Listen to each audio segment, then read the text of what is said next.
Hi friends, ప్రపంచంలో కొన్ని కోట్ల కంపెనీలు ఉన్నాయి. కానీ అందులో కొన్ని మాత్రమే ముఖ్యమైన కంపెనీలు. ఒకసారి మనం గూగుల్లో గనక సర్చ్ చేసి చూస్తే కొన్ని టాప్ లో ఉన్న కంపెనీలు మాత్రమే మనకు కనిపిస్తాయి. వాటిలో గూగుల్, యాపిల్, ఫేస్బుక్, మైక్రోసాఫ్ట్ లాంటివి ముందు కనిపిస్తాయి. ఇవన్నీ కూడా ప్రపంచంలో ఉన్న కంపెనీలు టాప్ ప్లేస్ లో ఉన్న కంపెనీలే. అయితే మిగిలిన వాటి గురించి మనకు అంతగా తెలియదనుకోండి. రైట్, దీని సంగతి ఇప్పుడు మనం పక్కన పెట్టి చైనాలో ఉన్న టెన్సెంట్ అనే ఒక పెద్ద కంపెనీ గురించి ఇప్పుడు మాట్లాడుకోబోతున్నాం. అదేం పెద్ద కంపెనీ అనుకుంటున్నారా? నిజంగా ఈ కంపెనీ టొయోటా, శాంసంగ్, నోట్ 5 వంటి పెద్ద పెద్ద కంపెనీల కంటే కూడా చాలా పెద్దది. కాదంటే ఈ కంపెనీ గురించి కొంతమందికి మాత్రమే తెలిసి ఉంటుంది. మొత్తంగా చెప్పాలంటే ఈ కంపెనీలకే బాస్ అని చెప్పొచ్చు. ఎందుకంటే చాలా పెద్ద కంపెనీలు అని చెప్పుకునే కంపెనీలన్నీ కూడా టెన్సెంట్ వెబ్సైట్ ద్వారానే తమ కంపెనీ లావాదేవీలన్నీ జరుపుకుంటూ ఉంటాయి. ఒక్క బ్యాంకింగ్ రంగం మాత్రమే కాదు, shopping, money transaction, food orders, ఒక్కటేంటి అన్నిటిలో ఈ టెన్సెంట్ కంపెనీ ముందంజలో ఉంది. ఎన్నో యూస్ఫుల్ ప్రొడక్ట్స్ ని ఈ టెన్సెంట్ కంపెనీ ఇంట్రడ్యూస్ చేసింది. వాటి వల్లనే అందరూ ఎంతో కంఫర్ట్ గా వారి పనులు చేసుకోగలుగుతున్నారు. ముఖ్యంగా టెన్సెంట్ హోమ్ కంట్రీ చైనా కావడం వలన అక్కడ ప్రజలందరూ కూడా దీన్ని పక్కా ఫాలో అవుతారు. ఈ టాప్ టెన్సెంట్ కంపెనీ గురించి ఇంకా మీకు తెలుసుకోవాలనుందా? అయితే ఈ వీడియోని ఎక్కడ స్కిప్ చేయకుండా పూర్తిగా చూడండి. చాలా చాలా ఇంట్రెస్టింగ్ గా ఉండబోతుంది.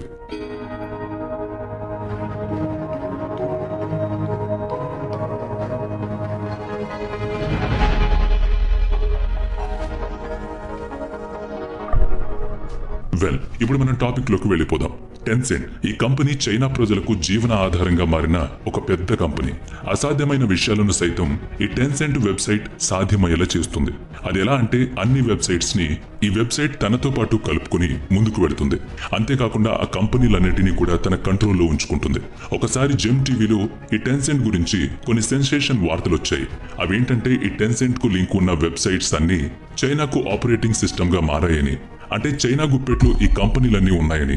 ఏదేమైనా చైనాలో ప్రతి ప్రాంతం ఈ యాప్ ను ఉపయోగిస్తూ వస్తోంది. ప్రతి ఒక్కరూ ఈ యాప్ ను రోజులో కొన్ని గంటల పాటు యూజ్ చేస్తారు. ఈ యాప్ లో ఫేస్బుక్, యూట్యూబ్, అమెజాన్, గూగుల్ వంటి టాప్ కంపెనీలు కూడా లింక్ అప్ అయి ఉన్నాయి.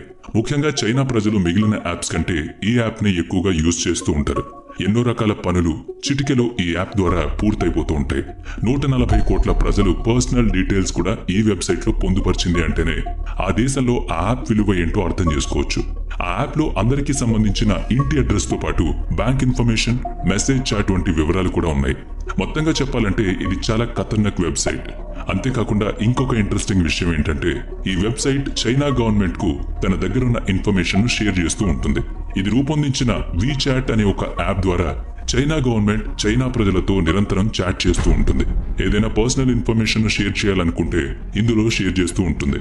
ఎవరైతే తప్పుగా బిహేవ్ చేస్తారో గవర్నమెంట్ ఆ చాట్ యాప్ ద్వారా వారిని అలర్ట్ చేస్తుంది. ఎవరైతే గవర్నమెంట్ గురించి మజాక్ చేస్తూ ఉంటారో, డిఫరెంట్ వీడియోస్ పెట్టి వేళాకోళం ఆడుతూ ఉంటారో వారిని వెంటనే గవర్నమెంట్ ఫైండ్ అవుట్ చేసి శిక్ష విధిస్తుంది. అలాగే కఠినమైన పనిష్మెంట్లు కూడా ఉంటాయనుకోండి. ఎంతగా గవర్నమెంట్ ప్రజలను అబ్జర్వ్ చేస్తుంది అంటే వాళ్ళు వీచాట్ లో డిలీట్ చేసిన మెసేజెస్ ని కూడా గవర్నమెంట్ చదవగలుగుతుంది. చైనాలో కమ్యూనిజాన్ని ఫాలో అవుతూ ఉంటారు. అందుకు చైనా గవర్నమెంట్ ఎవరైనా తన గవర్నమెంట్ గురించి, పరిపాలన గురించి పొరపాటునైనా కూడా తప్పుగా మాట్లాడినా వాళ్ళని వదిలిపెట్టదు, కఠినంగా శిక్షిస్తుంది. అందుకే అక్కడ వాక్ స్వాతంత్రానికి సపోర్ట్ గా కొన్ని సంస్థలు పనిచేస్తూ ఉంటాయి. అలాగే చైనాలో ఏ కంపెనీ అయినా ఎదగాలంటే చైనా కమ్యూనిస్టు పద్ధతిని అవలంబించాలి, అలాగే ప్రోత్సహించాలి కూడా. అన్ని కంపెనీలు గవర్నమెంట్ తో కలిసి పనిచేస్తూ ఉంటాయి. అందుకే చైనా గవర్నమెంట్ లో ఈ టెన్సెంట్ కంపెనీ ఎంతో ప్రాముఖ్యతని సంతరించుకుంది. అన్ని కంపెనీల కంటే ఇది టాప్ లో ఉంది. అక్కడ దీనికి పోటీ కంపెనీ మరొకటి లేదు. ఇదిలా ఉంటే ప్రపంచంలో పెద్ద పెద్ద గేమింగ్ కంపెనీలు కూడా ఈ టెన్సెంట్ కంపెనీలో పెట్టుబడులు పెట్టడానికి ఇంట్రెస్ట్ చూపిస్తున్నాయి. దాంతో టెన్సెంట్ ప్రపంచంలో అతిపెద్ద గేమింగ్ కంపెనీగా మారింది. అంతేకాకుండా బ్యాంకింగ్ లో కూడా ముందంజలో ఉంది. వీచాట్ ద్వారా రోజుకి 100 కోట్లను ట్రాన్స్ఫర్ చేస్తూ ఉంటుంది. అలాగే ఈ banking, movie making products, music industry, ఈ స్పోర్ట్స్ వంటి రంగాల్లో కూడా టెన్సెంట్ తన మార్క్ ను నిలబెట్టుకుంది. అందుకే ఇది ఎంతో ముఖ్యమైన యాప్ గా చైనాలో కొనసాగుతూ వస్తోంది. అంతేకాకుండా విదేశాల్లో కూడా దీని ప్రాముఖ్యత పెరిగింది. అమెరికాలోని నేషనల్ బాస్కెట్బాల్ అసోసియేషన్ వాళ్ళు వారి లైవ్ వీడియోలు షేర్ చేయడానికి కూడా ఈ వీచాట్ యాప్ ని ఉపయోగిస్తున్నారు. దీన్ని బట్టి అర్థం చేసుకోండి ఈ యాప్ ప్రపంచంలోనే ఏ లెవెల్లో ఆదరణ పొందుతుందో. 2019లో వీచాట్ లో హాంకాంగ్ ప్రొటెస్టర్స్ గురించి హాస్టన్ రాకెట్స్ మేనేజర్ కు సంబంధించిన ఒక ట్వీట్ వచ్చింది. అయితే అప్పట్లో ఈ మెసేజ్ చాలా వైరల్ అయింది. దీంతో వెంటనే టెన్సెంట్ కంపెనీ దాన్ని డిలీట్ చేసింది. అయితే అప్పుడు ఆ మేనేజర్ టెన్సెంట్ కంపెనీని క్షమాపణ అడిగారు. అప్పటి నుంచి ఏదో ఒక ఇష్యూలో ఈ వీచాట్ యాప్ ఉండేది.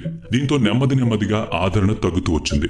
కానీ టెన్సెంట్ కంపెనీ అంటే ఎంతో నమ్మకమైంది అనే మాటకు మాత్రం ఎవరూ అడ్డు చెప్పలేరు. ఎందుకంటే అది అంత పర్ఫెక్షన్ ని మెయింటైన్ చేస్తూ వస్తుంది. ఇంతకీ అంత పాపులర్ అయిన వెబ్సైట్ సృష్టికర్త ఎవరా అని ఆలోచిస్తున్నారు కదా. అతన్ని ఇంగ్లీష్ లో హార్స్ అని పిలిస్తే చైనాలో పోనిమా అని పిలిచేవారు. అతను ఒక కంప్యూటర్ కోడర్. అతని చిన్నప్పటి నుంచి కూడా టెక్నాలజీపై ఎక్కువ దృష్టి పెట్టేవాడు. పీజీ కోర్స్ కంప్లీట్ చేసి అడ్వాన్స్డ్ టెక్నాలజీలో అడుగుపెట్టాడు. దాంతో అతన్ని పెద్ద కంపెనీలు 3 సంవత్సరాలకు సంబంధించి అడ్వాన్స్ పేమెంట్ ఇచ్చి అతని వారి కంపెనీలో ప్రమోట్ చేసుకున్నాయి. ఐసీక్యూ అనే కొత్త టెక్నాలజీ గురించి అతని చిన్నతనంలోనే అతని స్నేహితులతో ప్లాన్ చేసిన వ్యక్తి పోనియా. అయితే ఆ తర్వాత ఐసీక్యూని మేనేజ్ చేయగల స్థితిలో ఆ కంపెనీ లేదు. ఆ సమయంలో పోనిమా ఓఐసీక్యూను అమ్మకానికి పెట్టాడు. అయితే దాన్ని కొనగలిగే శక్తి మిగిలిన కంపెనీస్ కి ఎవ్వరికీ లేకపోవడం విశేషం. ఆ తర్వాత పోనిమా సేఫ్ జోన్ లోకి వచ్చేశారు. ఓఐసీక్యూని క్యూక్యూగా మార్చారు. దీంతో ఇది ఇంకా పాపులర్ అయిపోయింది. చైనాలో ఇది అత్యంత ముఖ్యమైన యాప్ గా తన సత్తాను చూపించింది. అంతేకాకుండా 50,000 మిలియన్ యూజర్స్ ని కూడా రీచ్ అయింది. అలా అది పెరుగుతూ 10 కోట్లకు పైగా యూజర్స్ ని రీచ్ అయింది. దీంతో ఎంతో డబ్బును సంపాదించారు. అంతేకాకుండా అమెజాన్ కంపెనీ అన్ని విధాలుగా చైనా ప్రజలకు సర్వీస్ ని అందిస్తూ వస్తుంది. ఆ తర్వాత 2004లో మైక్రోసాఫ్ట్ కంపెనీ కూడా అదే దారిలో నడిచింది. ఇక అప్పటి నుంచి ఈ యాప్ ను ఎక్కువ మంది ప్రజలు వాడుతూ వచ్చారు. 2015లో 50 కోట్ల మందికి రీచ్ అయిన తర్వాత దీంట్లో మెసేజ్ తో పాటు రికార్డింగ్, ఈ banking, translating messages, shopping, orders, bookings ఇలాంటి ఆప్షన్స్ అన్ని అందుబాటులోకి తెచ్చారు. అన్ని ఈ ఒక్క యాప్ లో ఆర్డర్ చేయొచ్చు. దీంతో చాలా సులువుగా చైనా ప్రజలకు టైం సేవ్ అవుతూ వస్తోంది. అంతేకాదు ఇది ఫ్రీ యాప్ కావడంతో వారికి మరింత దగ్గరైంది. నిజం చెప్పాలంటే ఏ కంపెనీ వారి వెబ్సైట్ ను ఫ్రీగా కస్టమర్స్ కి ప్రొవైడ్ చేయదు. కానీ టెన్సెంట్ కంపెనీ ఒకటే ఫ్రీగా వెబ్సైట్ ని ప్రొవైడ్ చేస్తోంది. దీనంతటికీ కారణం చైనా ప్రభుత్వం ఈ వెబ్సైట్ కి అండగా ఉండడం. అంతేకాదు ఈ వెబ్సైట్ ను ఎంత పెద్దవాళ్ళు చూస్తున్నారు, చిన్నవాళ్ళు చూస్తున్నారు ఈ వెబ్సైట్ లో ఈజీగా తెలుసుకోవచ్చు. వీడియో గేమ్స్ లో ఫేషియల్ రికగ్నైజేషన్ అనే టెక్నాలజీ ఉంది. ఎంతమంది ఏ వయసు వాళ్ళు ఈ వెబ్సైట్ ను ఎక్కువగా వాడుతున్నారు వాళ్ళు ఈజీగా తెలుసుకోగలుగుతున్నారు. ఇది ఒక ఇన్నోవేషన్ ఐడియా అనుకోండి. రైట్, వీచాట్ విషయానికి వస్తే దాని గ్లోబలైజేషన్ చేయడం ఇష్టం లేకపోయినా అక్కడ చైనా కంట్రోల్లో మాత్రమే దీన్ని బాగా అభివృద్ధి చేశారు. గ్లోబలైజ్ అయిన మెటా కంపెనీతో కూడా అది కలవడానికి ఇష్టపడలేదు. అయితే ఇది టెన్సెంట్ వెబ్సైట్ అయినా వీచాట్ యాప్ అయినా చైనా కనుసన్నల్లోనే నడుస్తున్నాయనేది మాత్రం నిజం. సో వీచాట్ ను మన దేశంతో పాటు చాలా దేశాలు బ్యాన్ చేశాయి. ఏదేమైనా కొత్త టెక్నాలజీ కనిపెట్టడంలో మాత్రం చైనా వాళ్ళు సూపర్ ఫాస్ట్. కానీ ఇవి తరువాత దేశాలకు ఆర్థిక వ్యవస్థలపై ప్రభావం చూపేలా ఉంటాయి. కాబట్టి ఎప్పుడూ అవి వైరల్ అవుతూ ఉంటాయి.